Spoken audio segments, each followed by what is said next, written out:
No more pain.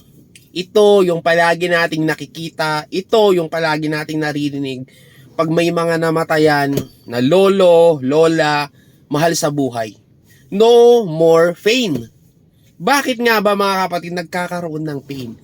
Napakahirap mamatay mga kapatid na masakit. I mean, may masakit sa'yo at mamamatay ka dahil sa masakit sa'yo na to.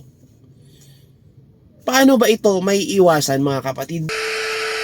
Bilang magulang, kung mahal natin yung ating mga anak, yung ating mga apo, ingatan natin yung ating kalusugan.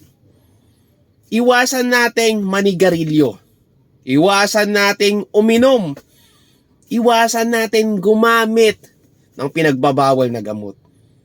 Sabi nga ng Diyos sa Bible is, ingatan natin ang ating katawan dahil ang katawan natin ay templo ng Diyos.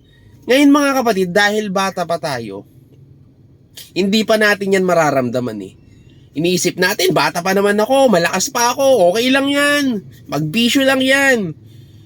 Pero paalala lang hindi naman tayo nagkakaroon ng ganyang mga sakit, na malalang sakit na mga yan, pag bata pa tayo.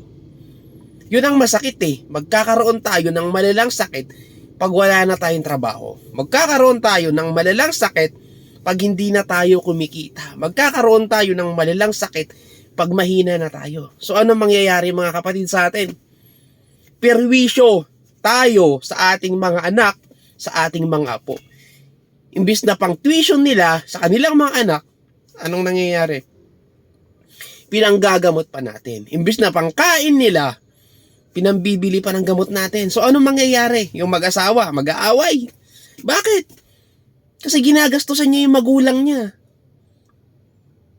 'Di ba?